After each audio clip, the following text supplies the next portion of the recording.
Computer security is one domain which has been constantly on the rise over the past 2 decades. It is still on the rise.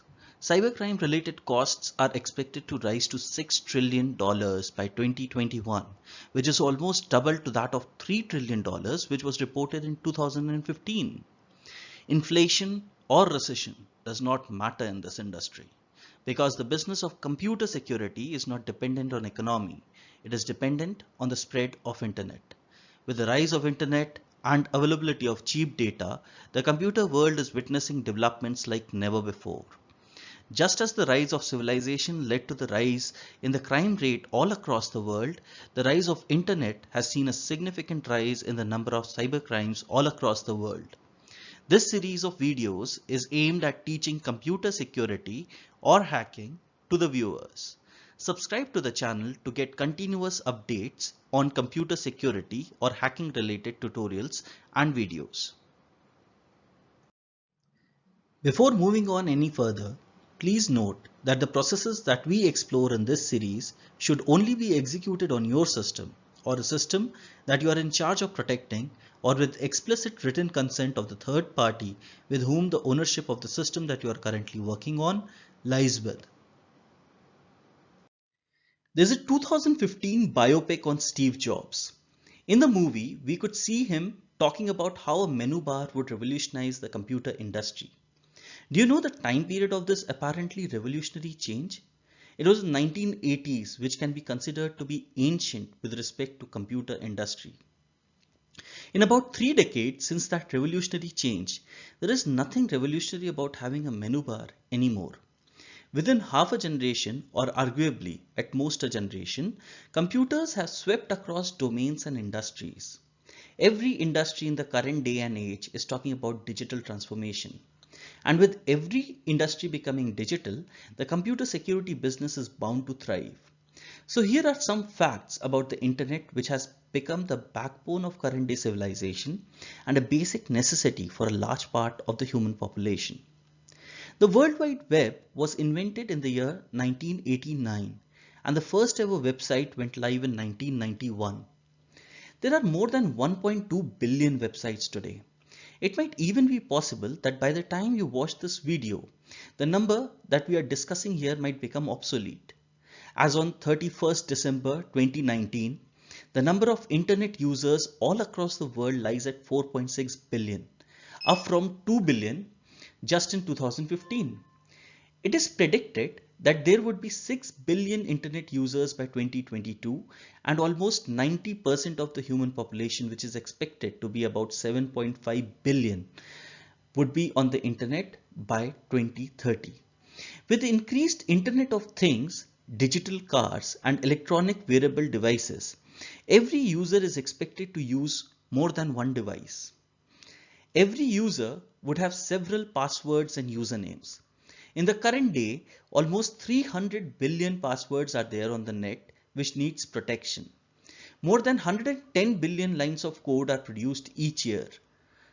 Cybercrime related costs are expected to rise to $6 trillion. Just a few years back in 2015, the cybercrime related costs used to be $3 trillion. There would be more than 3.5 million cybersecurity jobs by 2021. So if you are a student or are looking to switch careers, it is a good time to study cybersecurity. The average time for a company to detect a data breach is 6+ months. Organizations are spending huge and trying very hard to detect and prevent data breaches as soon as possible.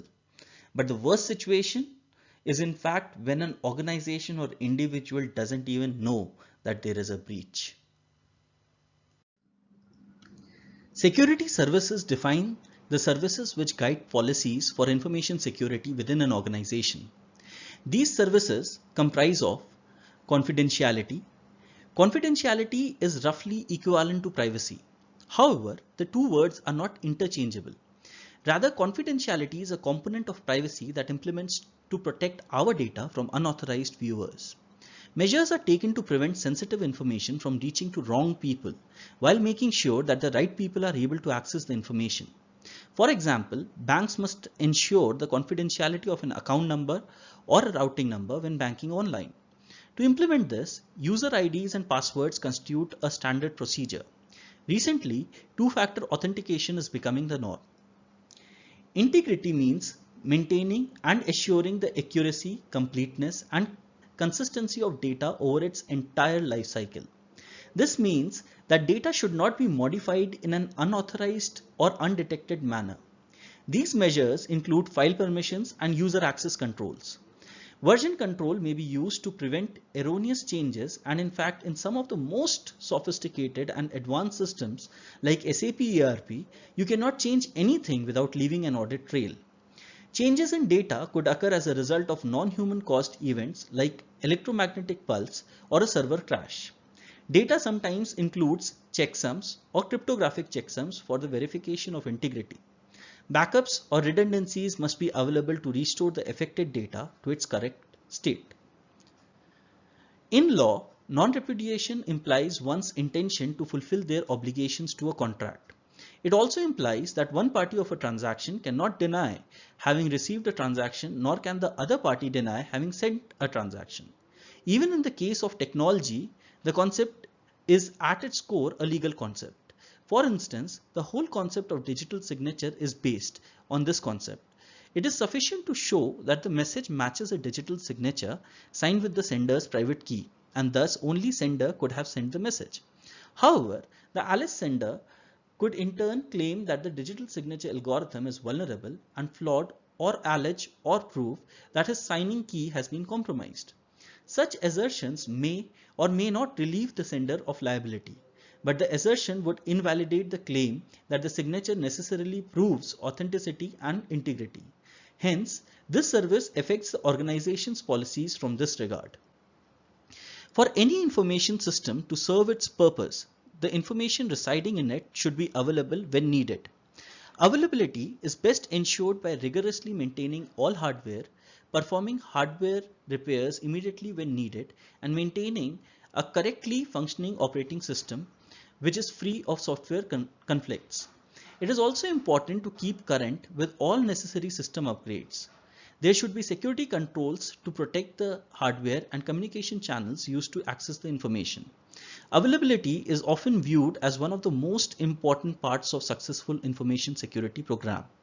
Ultimately, end users need to be able to perform job functions. This can involve topics like proxy configurations, outside web access, ability to access shared drives, and ability to send emails.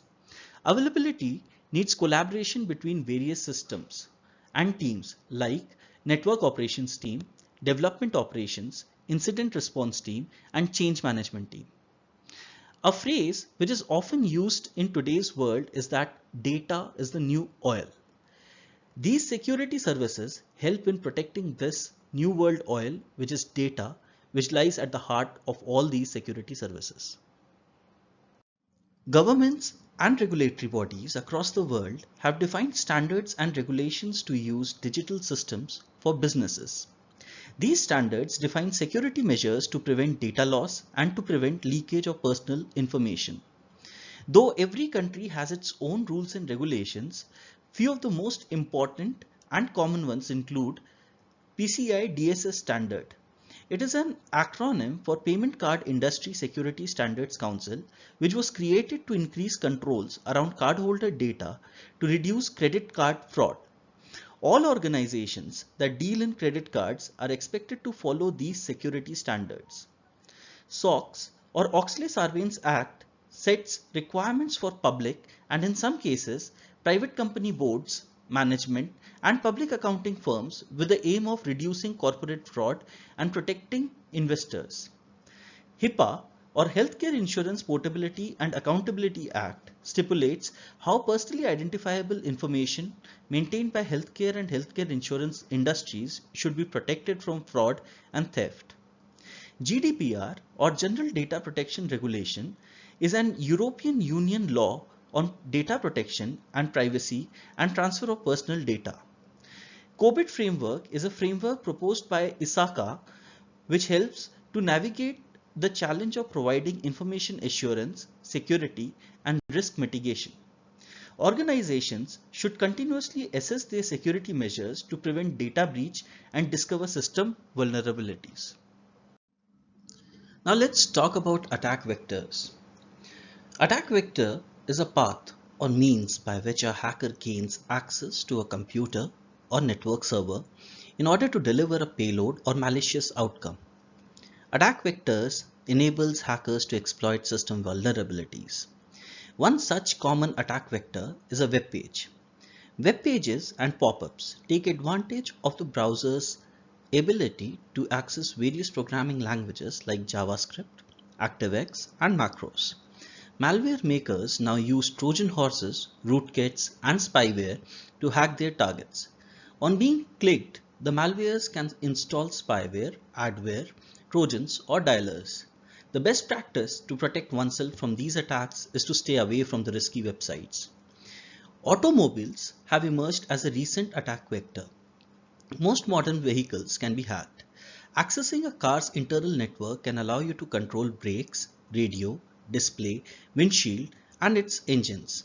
Such vulnerabilities are constantly tested and mitigated by manufacturers. Look out for any guidelines published by the car manufacturers and respond to them. Emails were one of the original methods to send malware. These are making a comeback as an attack vector. To minimize this attack vector, keep your antivirus updated and educate your users to use caution in dealing with emails and email attachments. 802.11 standard or Wi-Fi is insecure and continues to be vulnerable to attacks when compared to wired networks. Use secure communication channels while communicating over Wi-Fi. Avoid connecting to rogue, untrusted, and free wireless networks. The most vulnerable attack vector is the user, and majority of cybercrimes that are committed are via users. These can include crimes like credit card fraud. If you imitate a user of any system, you get the same privilege that is enjoyed by the user. To secure yourself, you should change passwords often and use different passwords for different websites. Don't befriend strangers on social media and use caution while entering any information on public Wi-Fi networks. In general, try to be cognizant of instant messaging programs or P2P. Read the related EULA or end user license agreements of every software or app that you install on your device because it might contain wordings which might allow your machines to be used for additional functions like Bitcoin mining or other activities. When secured systems are breached by hackers, it is called an attack. There are many reasons for hackers to breach into secure systems. Some hackers hack a system just for fun. Some hack a system to test vulnerabilities. And some hack into a system to steal or modify information or to introduce malicious codes. Attacks may be active or passive. Examples of active attacks are malware attacks, in which hackers introduce malwares into the breached systems, or DDoS or distributed denial of service, in which hackers overwhelm a system with requests preventing genuine users to use the system resources. Passive attacks could be like sniffing traffic, in which hackers try to monitor the incoming and outgoing data packets from a system, or port scanning, in which hackers check if any port in the system is open to create a backdoor entry. Attacks can also be physical. For example, you must have seen those Mission Impossible movies in which Tom Cruise goes into the systems physically to install malware. Physical attacks can be made by gaining unauthorized access, cutting into fiber optic backbone, by breaking into secure spaces, stealing services, equipment, RAM, and other components, or by searching for information in the waste disposed by organizations. Physical attacks can be prevented by securing access to rooms via lock or access cards and surveillance, by disabling external access like USB ports, by conducting regular audits of services, users, and administrators, and finally, all media should have secure backups. Other kind of attacks include brute force attack, in which a hacker tries all combinations of characters to guess user passwords. If you have the password of a user, you have the same level of access as the user. Dictionary attack is a subset of brute force attack and uses a list of common passwords. So what is the effect of these attacks? Firstly, there might be a loss of productivity for an organization. Secondly, the reputation of the organizations are severely damaged. For instance, the ransomware attacks carried on organizations like Wipro and Cognizant in the recent past has led to losses which run into millions for these organizations. Finally, there are legal implications of such attacks. Your clients or customers might sue the organization if they are in any way affected by a breach. In our contemporary world, the word hacker is used with malice and has a negative connotation. Even Google describes a hacker as someone who uses computers to gain unauthorized access to data. However, there are many different types of hackers out there in the world. Largely, hackers are divided into black hat, grey hat, and white hat hackers. Black hat hackers have a wide repository of malwares and tools with them. They can cause financial losses to organizations. They can steal or destroy private data and disrupt or shut down servers. Grey hat hackers are unauthorized hackers who hack just for fun. They tend to explore system vulnerabilities without permission, but act without malicious intent and often inform the organizations they are able to hack into about their system vulnerabilities. White hat hackers have the same set of tools as the black hat hacker. However, these hackers, who are also known as ethical hackers, are authorized by companies to conduct penetration testing on their systems. Companies do this to ensure that their systems are safe and don't have any vulnerabilities. In order to secure their systems from the possibility of a breach, organizations put in defense mechanisms. These defense mechanisms could be broadly classified into technical controls, administrative controls, and people controls.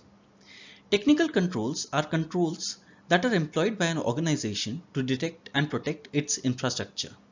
For example, firewall is a technical control which monitors incoming and outgoing traffic based on a set of rules. Other examples of technical controls include spam filters, honeypots, packet shapers, network isolation, encryption, network address translation, and access control. Administrative controls in an organization are controls which help in risk identification and risk mitigation, management of incidents, standard operating procedures of disaster recovery and business continuity, etc. Finally, people controls are controls which are exercised on the people or employees of an organization. Examples of people controls can include zero tolerance towards any security incident. So if an employee is caught in a security incident, he or she should be immediately held accountable and reprimanded for that. People in an organization are the weakest link, and thus every organization needs to cultivate a culture in which employees are responsible, are aware about security measures, and are accountable for their actions. Security education, training, and best practices like password policies are good practices to implement as people controls in an organization. Finally, it is imperative to define data destruction methods. Preferably, waste should be shredded and properly disposed. An organization should have a clean disk policy and should ensure that sensitive documents are not leaked because of irresponsible behavior.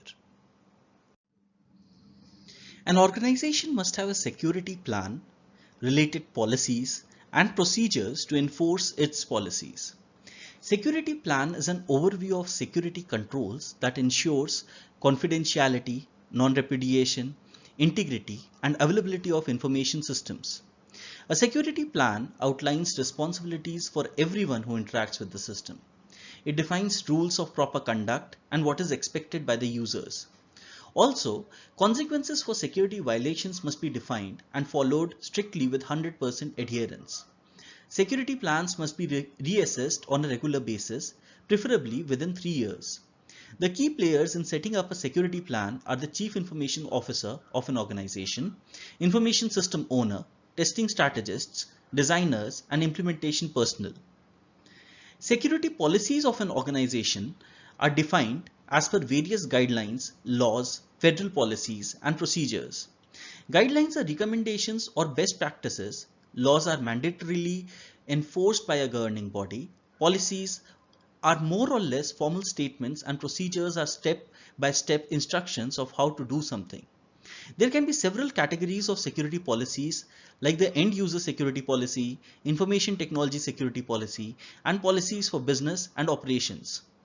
End user policies might include acceptable use of passwords, use of acceptable devices on a network, etc. Information technology policies may include change management policy, incident management policy, backup and data storage policy, remote access or firewall policies of an organization. Business and operations policies ensure business continuity and may contain policies like disaster recovery, clean desk policy, physical security policy, and app management on devices policy. Organizations must define assets that they want to protect and form policies based on the related potential for damage. Policies help maintain safety of the infrastructure, shouldn't be cumbersome, and should manage access and authorities. Let us familiarize ourselves with some hacking jargon. Assets for an organization are tangible or intangible items which can be assigned a value. Risk for an organization is the exposure to an event by a person or other entity that might result in business disruption, financial loss, or loss of life. Threats are defined as something that might happen because of innocent mistakes or by natural disasters, which include threats by disgruntled employees, nature, or terrorists. Vulnerability is a security flaw in a system and can be exploited by threats and can include human errors or software flaws. Risks are often equated to the product of threats and vulnerabilities. Penetration testing, also known as pen test or ethical hacking, is a practice of testing a computer system, network, or web application to find security vulnerabilities that an attacker could exploit. The main objective of penetration testing is to identify security weaknesses. Vulnerability scanning is an inspection of the potential points of exploit on a computer or network to identify security holes. A vulnerability scan detects and classifies system weaknesses in computers, networks, and communication equipment and predicts the effectiveness of countermeasures. The difference between penetration testing and vulnerability scan is that vulnerability scan is a snapshot of a system which checks the system for known vulnerabilities. A penetration test is a comprehensive attempt to actively exploit weaknesses in an environment. While a vulnerability scan can be automated, a penetration test needs various levels of expertise. Some of the tests that are conducted in these testing and scanning processes are like whether the operating system patches are current, are anti-malware signatures up to date, are there any unnecessary services running, how vulnerable is a system from the internet or the intranet. There are FISMA guidelines to create and implement risk-based testing and implementation. Hacking is the ability to gain entry into a system either through legal or illegal methods, and defense mechanisms are mechanisms that every organization must put in place to prevent itself from various kinds of hacking attacks. Hacking typically has 5 phases. It is not necessary for a hacker to follow all these 5 steps or follow these steps in a sequential manner.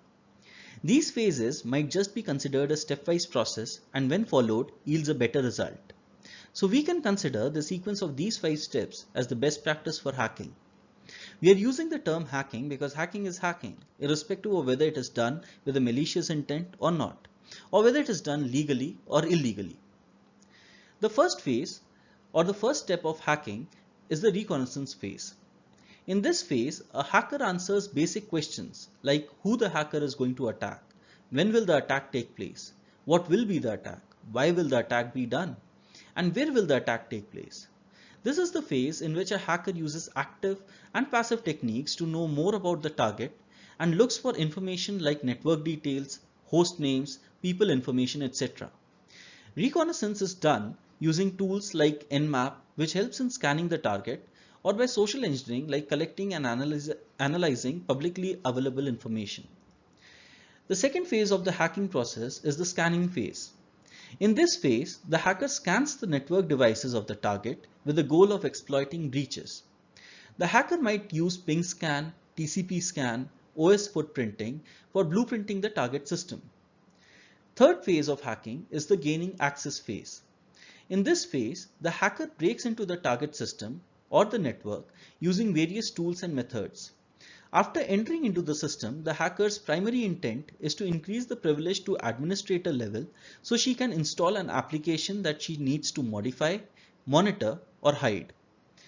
Fourth phase of hacking is to maintain access.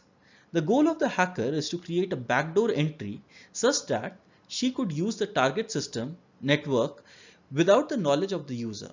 This can be done using Trojans, rootkits, or other malicious files. Fifth and final phase of hacking is to cover tracks. If a hacker doesn't want to get caught, she needs to clear her tracks. This can be done by Metasploit or by removing log files or by shredding history files in the system.